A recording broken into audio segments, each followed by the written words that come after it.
que acontece é o seguinte, vamos lá. Quando a gente fala de mocidade, a gente lembra dos mais jovens, mas também associamos aos mais jovens a imaturidade.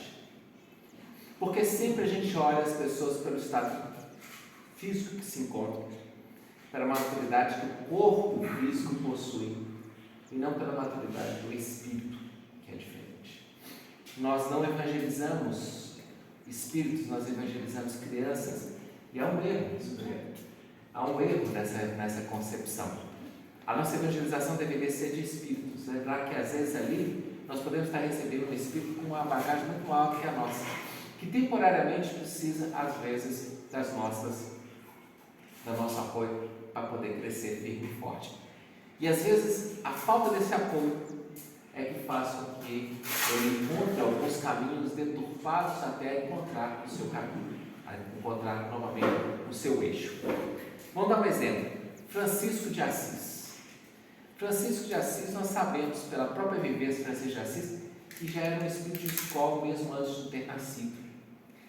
E apesar de ter toda aquela bagagem, até ele encontrar o Cristo, já ali na juventude um pouquinho mais avançada, ele cometeu os erros, pela falta de direcionamento.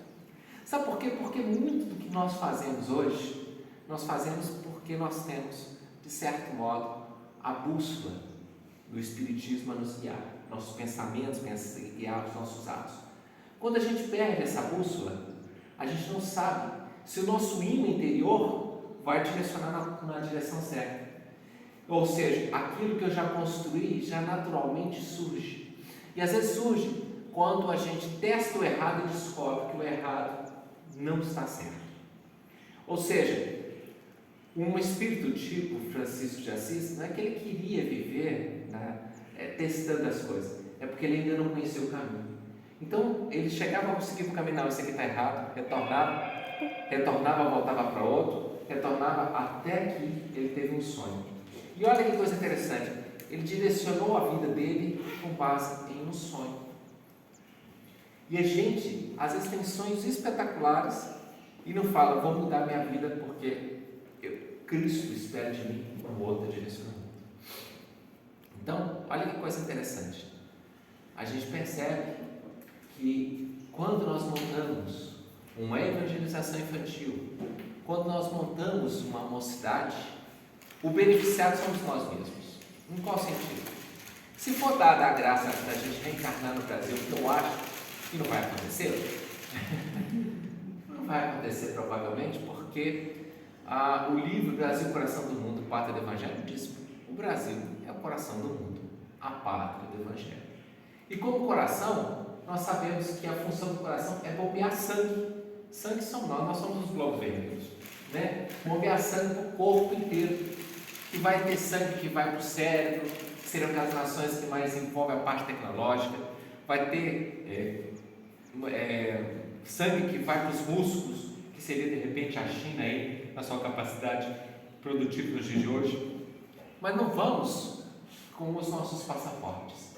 Carimbar nossos passaportes, está aqui, Fabiano, brasileiro, e vamos lá, que ele vai agora morar em tal país. Isso pode até vir a acontecer.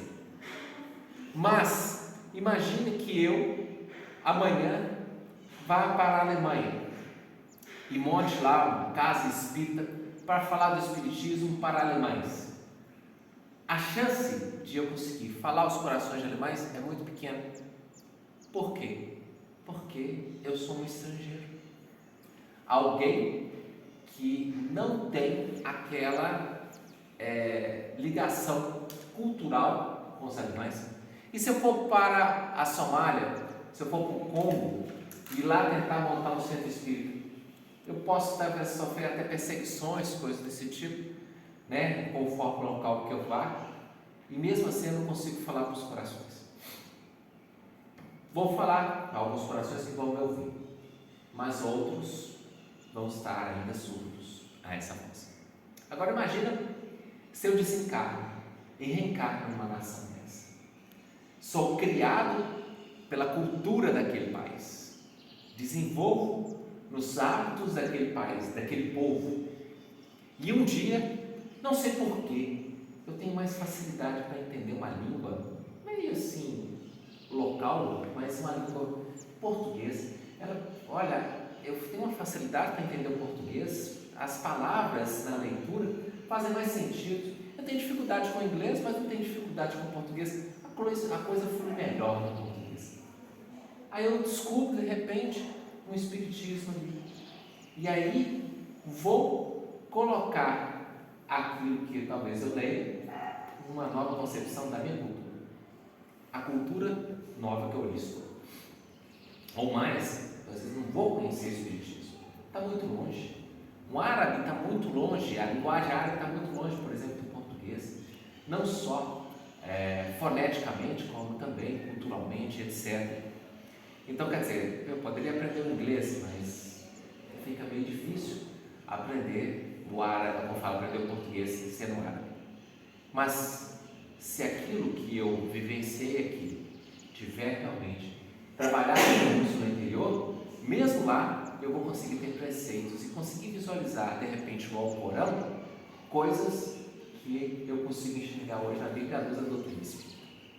Vou ser aquela pessoa que vou estar enxergando um pouco melhor as questões do espírito dentro de uma nova religião. Por que nós estamos comentando isso? Eu estou comentando isso por uma questão simples. Qual? Nós seremos esse espírito e vamos reencarnar. Então, imagina a experiência que muitos aqui já têm no campo espírita. Voltar no esquecimento. Então, qualquer coisa que a gente faça no campo de evangelização, talvez o grande beneficiado sejamos nós mesmos. Porque, às vezes, um evangelizado do meu evangelizado, ou o meu próprio evangelizado dessa vida, mas eu acho que seria o evangelizado do evangelizado nosso, pode, de repente, estar nesse outro país. E lá, numa conversa, ele me fornecer aquilo que um dia, por intermédio de iniciativa nossa, ele recebeu indiretamente. Então nós temos que perceber que, primeiro, nós fazemos evangelizações para crianças e não para espíritos imortais. Porque a verdadeira evangelização, ou a verdadeira mocidade, deveria conceber que ali nós estamos com espíritos que são, às vezes, mais experientes e mais conhecedores de verdades eternas, convivência nelas do que a gente. Imagine se aqui, amanhã, entrasse um jovem, seus 10, 12 anos, e a gente olhasse esse jovem e simplesmente tratasse como: esse menino ainda tem muito que viver para ter experiência. Mas talvez esse jovem de 10 anos pode ser um Emmanuel reencarnado. Já peguei que, tipo assim, já deixa no top lá para poder realmente incomodar. Por que não? A gente sabe que o Emmanuel vai reencarnar. Por que ele talvez não estivesse aqui? E aí, aqui dentro, talvez pela forma como fosse recebido, pela forma como fosse recepcionado o seu coração aqui dentro, ele se encantasse com essa doutrina. Quando nós observamos aquele jovem Paulo de Tarso, orgulho de sua raça, quando nós observamos o jovem Paulo de Tarso, ele sendo orgulho da sua raça, era onde o seu povo colocava suas maiores esperanças. Isso há 2000 anos atrás. Nós já observamos que o povo hebreu colocava suas esperanças em seus jovens. E nós colocamos as nossas esperanças nos nossos jovens? Nós temos hoje uma questão a mais a trabalhar, que é as facilidades da internet. Que é muito mais fácil você colocar um jovem atrás de uma tela por 2, 3, 5 horas lá, e ele vendo coisas que interessam ou que não interessam, adequadas ou que não são adequadas, do que você colocar de repente 1 hora dentro da evangelização ou dentro da mocidade. Muito mais difícil. Primeiro, porque a mocidade é muito estática e é verbal, enquanto o outro é cheio de movimentos, trabalham com os sentidos com muito mais facilidade. Então aí nós começamos a observar, nós já temos um desafio maior, mas nada impede que a gente possa estar neste mundo gravando um vídeo que mais tarde talvez possa servir como instrução para alguém que para ali e fala assim, deixa eu assistir esse vídeo. Pode ser que seja alguma coisa útil para mim. E começa a de certo modo a assistir. Apesar do que o jovem hoje, para assistir algum vídeo, ele olha quantas visualizações já teve aquele vídeo. Aí esse aqui tem 1 milhão de visualizações, então deixa eu assistir que deve ser bom. Aí esse aqui tem 200 visualizações, deve ser bom. Eu estava, uma vez, quando a Catarina estava fazendo engenharia, ela foi assistir umas aulas de cálculo da Unicamp. Eu falei assim, olha que tristeza, Catarina. Uma aula tão bem trabalhada, tão bem feita, aonde você vê a clareza de raciocínio do professor. 300 visualizações. Com a pandemia aumentou isso, tá? Eu verifiquei depois. Mas era antes da pandemia, 300 visualizações. Aí você vai ver um videozinho curto, lógico, por isso que pega, de uma moça, uma trabalhadora doméstica de uma casa, em que os filhos do dono lá quiseram montar um vídeo e põe ela para falar www.youtube.com. E essa moça não consegue falar. E YouTube, não sei o quê. E ele fala, agora vamos não sei o quê, www, e aí não sai da coisa. Esse vídeo, quando eu fiz essa comparação, já tinha sido visualizado por mais de 36 milhões de pessoas. Então você veja o seguinte, olha que coisa, um vídeo para rir, 36 milhões de pessoas. Isso prova o quê? A mente do ser humano ainda é muito ligada a coisas pequenas? Prova. Deixando de ter a capacidade de ver realmente o que é importante ver, nós não temos ainda. Prova que a gente ainda chafuda muito na lama e se acha que estamos no melhor. Na verdade, desses 36 milhões que assistiram porque era um vídeo de 30 segundos. Não teria, talvez, a disciplina de assistir, porque também é muito mais difícil, requer muito mais raciocínio, assistir uma aula de 2 horas de cálculo. 100 minutos de aula de cálculo, talvez não conseguisse levar. Porque, primeiro, você tem que estar querendo mais ou menos aquele assunto, aquela área. Mas hoje nós observamos e ficamos satisfeitos, porque nós observamos, por exemplo, tem um matemático que faz vídeos curtos, de 6, 8 minutos, e assuntos assim, aprofundados até de matemática, coisas assim que você tem que raciocinar e pensar, e já ter um certo conhecimento para poder pegar. E ele tem 150 mil inscritos no site, no canal dele. Então mostra que há esperança nesse sentido, né? Várias visualizações, às vezes a gente chega a ter milhões de visualizações conforme o vídeo dele. Então eu falo assim, se a gente tiver der bom resultado, como fala, der bons alimentos, as pessoas também vão se alimentar bem. Porque uma coisa é dar pérolas aos porcos, que Jesus nos recomendou, não dê pérolas aos porcos. O que um porco vai fazer com uma pérola? Vai mastigar ela, vai destruir a pérola, vai pisar nela. Aquilo não é um tesouro para ele. Mas ao jovem, às vezes, nós podemos olhar e achar que ele é, nessa, entre aspas, porco, mas ele é às vezes ali uma garça, alguém pronto para voar. E a gente confunde ele, porque também a gente às vezes encontra umas garças, né, chafurdando lixo ali, porque não foi ofertado talvez o melhor alimento para eles. Essa é a diferença. A gente saber como ofertar isso para o jovem. E às vezes ofertar isso para o jovem não é fazer um estudo que vai levar meia hora aqui de gravação. Tem que ser vídeos de 5, 10 minutos para que ele possa assistir. Agora, em contrapartida, a casa espírita não deveria ter estudos tão curtos. A casa espírita não poderia falar o seguinte, vamos reunir, a gente traz a pessoa de longe, vem fazendo, não falando palestrante não, a pessoa que vai assistir, a gente traz de longe. Às vezes a pessoa tem que pegar ônibus para ir lá assistir. Então ele assenta, meia hora de estudo, acabou. A pessoa vai para casa. E gente, não dá. Quando a gente começa a querer esquentar a engrenagem, acabou o horário. Acabou o horário. é uma crítica que eu faço aos estudos de Leopoldina. Enquanto assim for, não Eu vai também ter acho. Eu estava me interrogando, de onde tirou isso de estudo de 30 a 40 minutos? Como fala, desculpa, mas como fala, parece que é número de mentiroso, né, de preguiçoso. Vamos deixar só 30 minutos de estudo, gente. Mas por quê?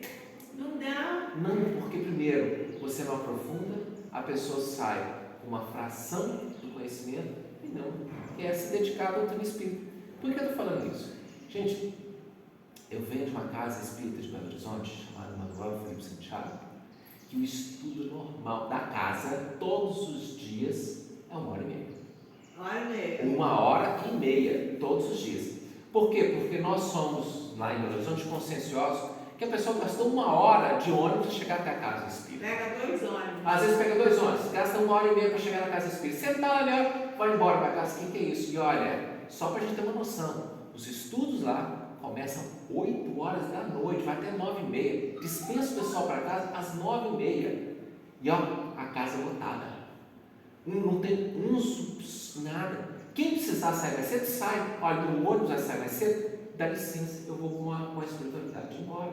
Ah não, porque tem alguém que precisa sair mais cedo, então vamos reduzir. Ah não, agora o outro vai sair mais cedo. Ah não, se você terminar 10 minutos mais cedo, aqui ele pode pegar o ônibus dele. Ah, no final das contas, então vamos fazer um estudo de meia hora. Daqui a pouquinho vamos fazer a sua oração, cada um está dispensado para a sua casa. Eu vejo isso como uma crítica. Não, aqui no Leopoldina, você falou isso, eu achei uma boa, porque eu estava assim, gente, eu quero saber quem tirou isso de estudo de 30 a 40 minutos. Porque toda palestra que eu assisto em outros lugares é 1 hora, 1h15, 1 hora. Ontem mesmo eu vi, entendeu? Uhum. Então aí o que nós vamos observar? Como que nós queremos incorporar? Porque uma coisa que eu estou falando é você na internet. São 8 minutos. Outra coisa é você, né, como fala? Presencial. Né? Aí é diferente. Nós já estamos numa nova configuração. Uma nova situação. O Matheus, se quiser jogar uma coisa importante, a gente percebeu. Vai em qualquer casa em outra cidade. 1 hora de estudo, com abertura e fechamento, dá 1h20, né? 1h20. Vai ter casas que é 1h30. Eu já fui chamado para estudo em Macaé, 4 horas de estudo. Ah, é um seminário, sim, mas 4 horas de estudo, né? Uma vez fui chamado para Itaperuna, estudo mesmo, não era seminário. Quanto tempo eu tenho? Ah, você tem 3 horas. 3 horas de estudo? 3 horas. Beleza?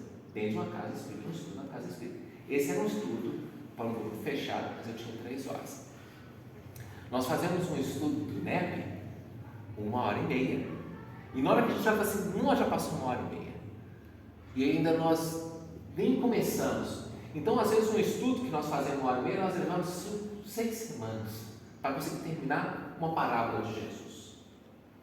E aí a gente fica nesse imediatismo que quer que a pessoa fale um assunto ou fale 2 assuntos naquele mesmo tempo. O Manuel Felipe Santiago depois fez uma coisa que inicialmente eu achei que era horrível. E depois eu vi que foi uma coisa mais acertada. Eles faziam 2 estudos de 45 minutos, sendo que o segundo estudo sempre tinha que ser do Evangelho. E isso salvou a casa, porque quando tem o Evangelho não tem discussão, não tem briga, não tem questões desse tipo. Então, por que não? Olha, nós vamos ter 2 estudos, o primeiro estudo e o segundo estudo. Quem quiser ficar para os 2, está ótimo, está convidado a ficar até o estudo final. Quem precisar, porque você fazer como fala, a cicatrização de uma ferida que foi aberta em Leopoldina, em qual sentido? De estudos de 30 minutos. E vai falar 40 minutos, já começa assim, você falou demais, 40 minutos, gente, 40 minutos eu nem entrei. Porque quando chegou em 30 minutos, na hora que o negócio começou a ter ressonância, está na hora de terminar. Na hora que começa a ferver, apaga. Exatamente, na hora que começa a ferver, você desliga e não deu tempo do cozimento. Aí fica encroado.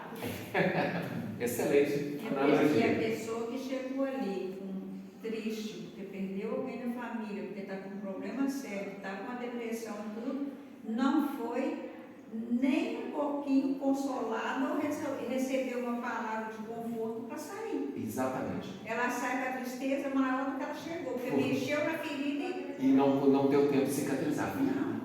A pessoa chega esperando ouvir uma coisa que vai consolar Exato. E ela sai na mesma tristeza. É. Um núcleo já não tem o atendimento fraterno. Já está faltando essa questão. Não atende esse atendimento. Eu gostaria de falar, mas Então, bom, então vamos lá. Olha que coisa importante que nós estamos chegando à conclusão. Nós temos dois momentos. Esse momento introspectivo sobre a influência espiritual da casa, da equipe espiritual da casa, que está aqui. Você imagina você pegar espíritos de autoescola que vão ajudar no trabalho de uma casa. Na hora que ele fala o seguinte: estou começando a entrar em sintonia com o meu tutelado. Acabou. Aí sai dali, tem que pegar o 11, não sei o que e tal. Quer dizer, gente, como nós queremos dar ferramentas para a espiritualidade trabalhar na cabeça de um jovem, como nós queremos dar, como fala, naquele que está afastado, que se afastou da juventude de um movimento religioso, sendo que na hora que a gente começa a esquentar um pouco, não, eles têm a fazer, quem tem a fazer não precisa vir, porque ele tem a fazer.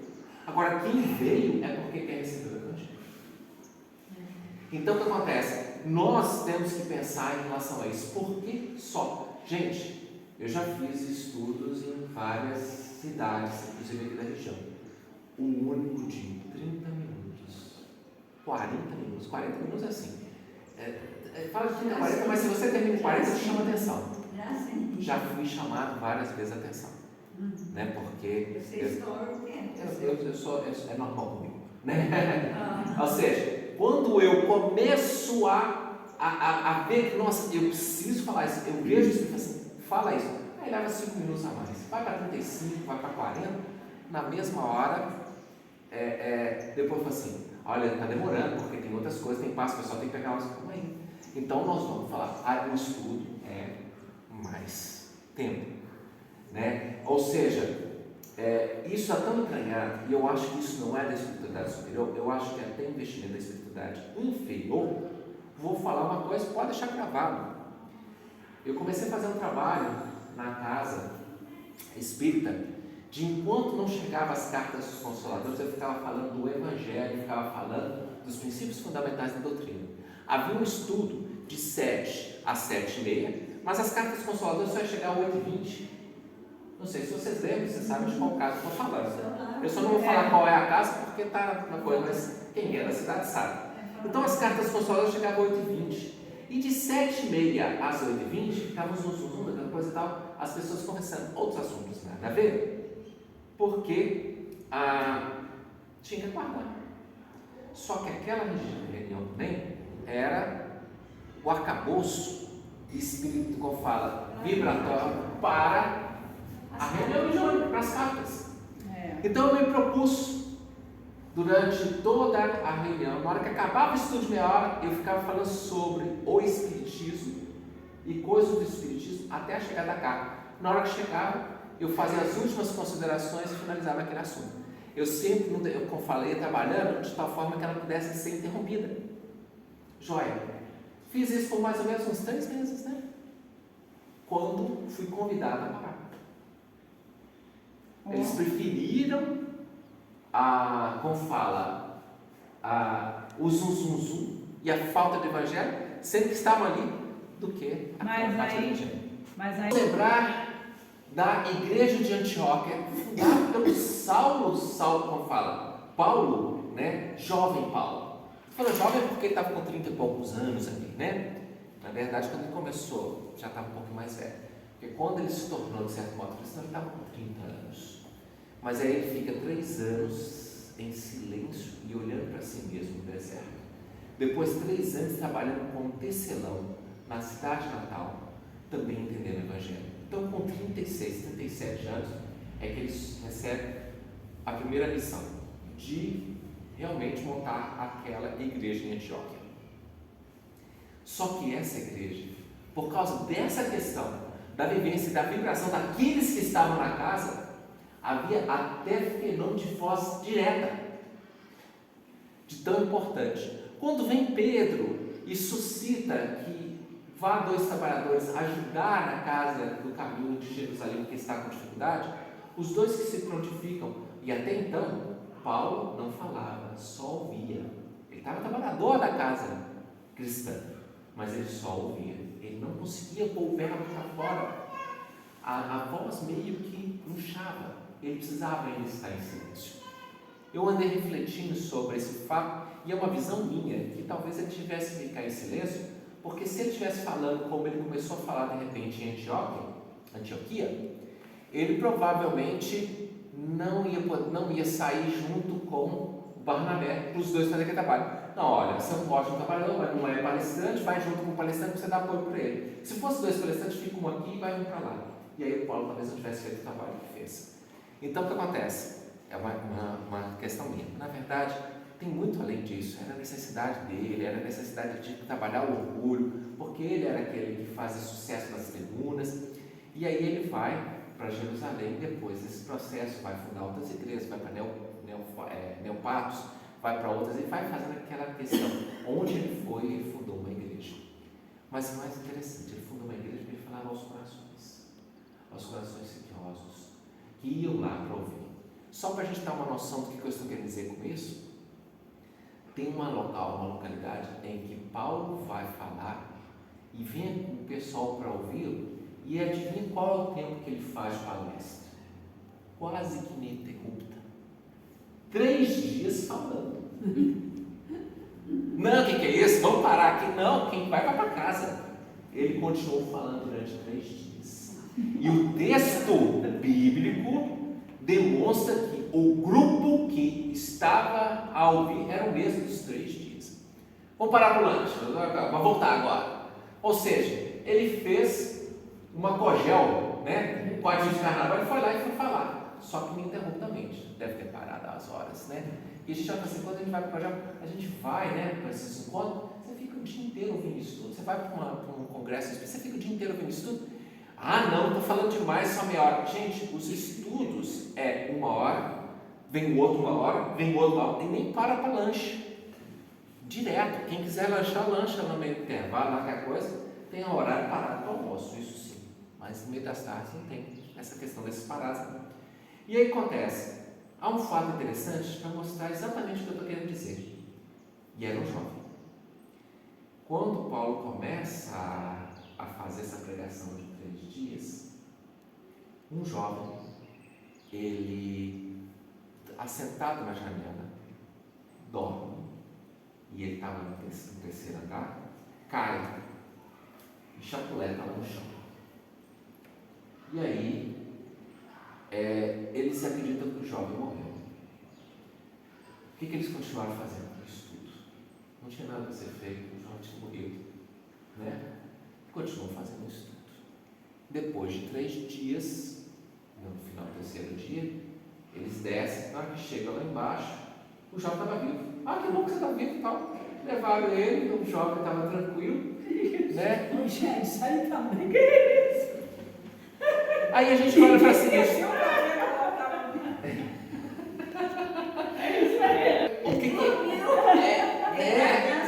Mas é exatamente isso, é porque é simbólico.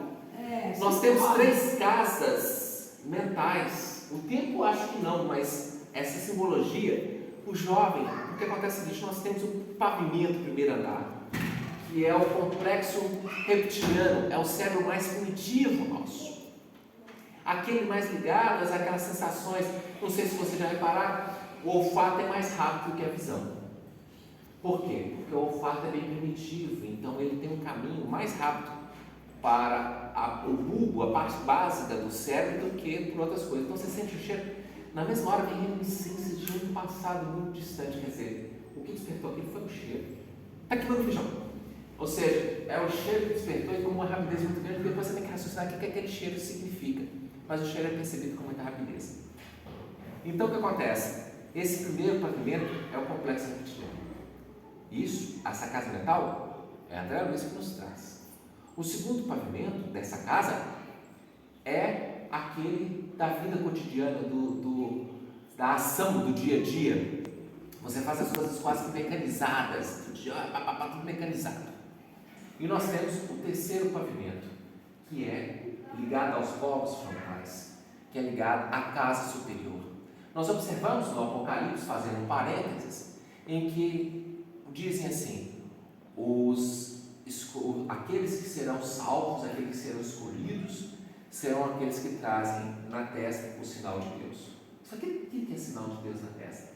O sinal de Deus na testa é que quando você começa a pensar nas coisas superiores, você acessa essa área da frente do seu cérebro, que são daquelas de introspecções de questões superiores.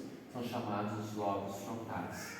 E essa parte, então, toda a parte moral nossa está nessa parte. Se você usa essa parte, como você consegue nitidamente perceber uma máquina de ressonância magnética, que ela brilha. Então, o espírito que está encarnado e pensando nas questões superiores, essa parte da frente do cérebro brilha num aparelho de ressonância magnética. E os espíritos conseguem perceber isso. Então, aquele que está com o sinal de Deus na testa, ou seja, está usando os lobos frontais, é que será salvo. E isso faz a diferença. Lobos frontais. Então, o que nós estamos querendo trazer com isso? Paulo convidou todo mundo para estar lá naquele plano superior. Um não conseguiu e caiu. Ele foi por um complexo reptiliano. Ele ficou lá. Até que, depois disso, ele despertou. Na hora que o pessoal desceu, viu que ele, na verdade, é aquela pessoa que está lá na reunião e está lá pensando assim: mas eu tenho que fazer isso, aquela outra, eu tenho que fazer aquela coisa também. Nossa, eu tenho que pôr feijão para cozinhar, não sei o quê. Ou seja, o centro está lá no terceiro, mas ele está no primeiro. Ele caiu para o primeiro Cristo. Se ele não estiver pensando em coisas mais reptilianas, porque na verdade esse que está pensando em feijão e tudo mais, caiu para o segundo piso, né? Agora, se ele estiver pensando nas coisas mais ligadas às emoções, aos desejos, aí ele está no primeiro. No primeiro andar mesmo. Ele está no primeiro andar mesmo. Vai lá para baixo. Aí a questão é como fazer nossos estudos deixar todo mundo no pavimento superior, no terceiro piso. Porque aí é onde a equipe, gente, qualquer um que está aqui tem certeza de que nós estamos juntos, não só nós encarnados, mas tem uma equipe muito grande de espíritos desencarnados aqui junto com nós, para aprender e para nos ensinar. É uma concepção minha. Eu vou falar uma coisa, é minha análise, e eu peço licença para isso. Mas eu acredito que o cristianismo borbulhou e fervilhou dentro de Roma de uma forma incontrolável, porque os cristãos foram obrigados a fazer as suas reuniões nas catacumbas, nos mausoléus de Roma. Então ali tinha muito espírito vinculado, preso ao corpo, que foi evangelizado no plano espiritual. Imagina se eu ouvir um Paulo de Tarso preso ao corpo lá. Mas por que eu estou preso a essa carcaça velha aqui? Porque ele está me ofertando muito melhor. E a equipe espiritual socorrendo fala: vai se reencarnar de novo. Cara, é aquela questão. Fui evangelizado, fui preparado, aquilo vai brotar. A pergunta é: cadê os jovens de Piracatuba que nos têm? Mas Piracatuba é uma cidade mais velha, mas cadê os jovens que poderiam estar aqui? Aprendendo. Porque você vai dentro das igrejas católicas, graças a Deus, tem muito jovem. Você vai dentro das igrejas evangélicas, graças a Deus, tem muitos jovens. Cadê os jovens dos benedictinos? Deveriam estar. Então, o que acontece? Não é que a gente tem que abraçar o lúdico, mas nós temos que abraçar a necessidade de aprendizado e crescimento de cada um de nós. Aí sim, para a gente ir finalizando, nós vamos começar a pensar e refletir. E aí fica uma questão para a gente falar. Olha o tanto de coisas boas, o tanto de coisas importantes para o nosso espírito que nós discutimos nos últimos 15 minutos. E se esse estudo fosse de meia hora, não seria discutido. Olha a bagagem de coisas que nós falamos nesses últimos 15 minutos. Nós falamos da casa superior, do andar intermediário, da parte aqui. Nós falamos de Paulo de Tarso, nós falamos da igreja do caminho, nós falamos de Antioquia, nós falamos da criação de novas coisas. 15 minutos a mais que fizeram diferença para todos nós, para mim principalmente. E aí nós observamos, com a saída de Paulo e Barnabé de Antioquia, o que aconteceu? A voz direta já não mais fala. As contendas e brigas por coisas simples já destruíram a casa. Falta do Evangelho. Por isso esse estudo, de meia hora a 40 minutos, de assuntos da doutrina, que vão ser assuntos religiosos, assuntos filosóficos, assuntos científicos, é extremamente importante para a gente conhecer o que é a doutrina espírita. Mas os 40 minutos depois, para falar exclusivamente do Evangelho, é essencial, porque é esse que cura isso, é esse que mostra o caminho, esse que mostra a verdade, e esse que mostra a vida. Então, quando nós estudamos o Evangelho, nós podemos perceber que o Evangelho é igual mergulhar e aprender a nadar. Quando você mergulha e sobe, você vai na profundidade do Evangelho, mas com o tempo você aprende a mergulhar mais profundo. Ô, Fabiano, Ficar mais tempo. o Evangelho, os ensinamentos de Cristo, sabe? Eu não estou me sabendo explicar direito. Ele é tudo, né? Tudo na vida que a gente precisa. É amplo. Todo é amplo, tudo está nos ensinamentos do Evangelho, eu acho. E você falou uma coisa importantíssima. O Evangelho, ele é completo em todas as necessidades do Espírito, do ser cuidador. Ele é completo em tudo isso. Tudo. Só que tem um detalhe, ele é mais profundo, porque ele só trabalha no terceiro pavimento. Quando nós estamos lá naquela primeira parte do estudo, nós estaremos trabalhando na aplicação do primeiro pavimento e do segundo pavimento. Mas na hora que a gente vai no Evangelho, a gente é obrigado. E aí a gente sente para ir para o terceiro pavimento, o superior, a atingir os lobos frontais. Porque ali é isso que convence uma pessoa a falar: eu não posso mais viver sem esse conhecimento. Eu quero aprofundar. Porque nós, muitas vezes, brincamos de ser espíritas. Porque é bonito. Isso. Trabalhamos na superficialidade da doutrina espírita. E aí nós vamos observar as cidades espirituais, a ala para receber espírita é gigante. Por quê? Você tem muito conhecimento e pouco uso. Como fala a gente sabe de espíritos que em vidas passadas trilharam a sua vida em luz com uma passagem copiada simples, ali no manuscrito copiada simples de uma passagem do Evangelho. Era aquilo que ele tinha para guiar a sua vida inteira. Se te pedir uma túnica, dentro da minha, se te pedir a capa para minha túnica, se te pedir para andar 1 quilômetro, uma milha, antes 2. Aí, às vezes a pessoa tinha isso e guiava a vida naquilo, e ó, ascensão. Só que na hora que nós vamos observar o conhecimento que nós temos em espírito, nós temos um conhecimento espírita do próprio Evangelho, à luz da doutrina espírita, que é esclarecedor. Nós temos o Antigo Testamento, que só é possível a gente entender à luz da doutrina espírita. Que a doutrina espírita faz mais ou menos o que é a Cabalá, né? Que o Sérgio diz que é Cabalá, fazia antigamente, é tirar o espírito da letra. O próprio Paulo fala assim: tira o espírito da letra, porque se ficar preso à letra má, o espírito vivifica. Então vamos tirar o espírito da letra, tentar entender a essência de profundo. Vamos fazer esses mergulhos mais profundos, cada vez mais profundos. Porque uma passagem que eu leio hoje, quando eu leio daqui a 1 ano ou 10 anos, a minha interpretação é diferente, porque a minha vivência é diferente. Cada vez que você lê, você aprofunda de cada vez mais. Então vamos aprender a fazer isso, porque aí nesse processo nós sabemos também que nós temos mais de 400 livros do Chico Xavier, entre outras obras que nós temos de outros livros. E será que nós estamos fazendo a verdadeira reforma íntima? Aquela que olha o irmão quando erra, mesmo dentro da casa espírita, e pede para ele compreensão, como Jesus: Pai, perdoa, eles não sabem o que estão fazendo. Eles não sabem o que estão fazendo. Eles não sabem que vão ser cobrados disso no futuro.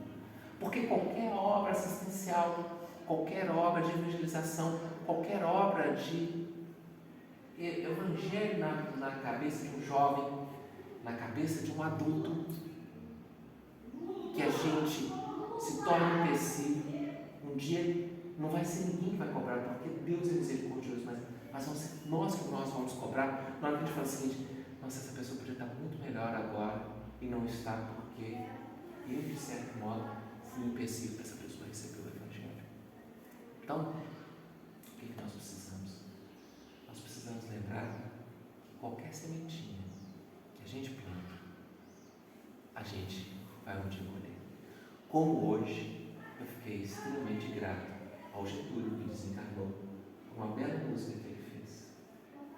Essa música, na hora que estava tendo, eu estava pedindo para que Deus pudesse dar para ele o socorro, o equilíbrio. Ajudou a fundar essa casa que nós estamos aqui hoje. Você ajudou a plantar. E olha como isso vai trazer paz para ele. Né? Ou seja, Paulo de Tarso se tornou o que se tornou porque em todos os lugares havia igrejas onde ele montou e ajudou a fazer. Mas não é porque ele queria obras de pedra, mas porque aquelas casas eram aconchego dos corações e mais tarde vão lavar eles. Nós falamos de jovens, mas todos nós, no jovem que somos, porque somos espíritos eternos, e vamos guardar essa jovialidade sempre em nossos espíritos, quando reencarnarmos novamente, que possamos reconhecer essa bússola moral nos nossos corações, porque o Evangelho foi gravado nos nossos corações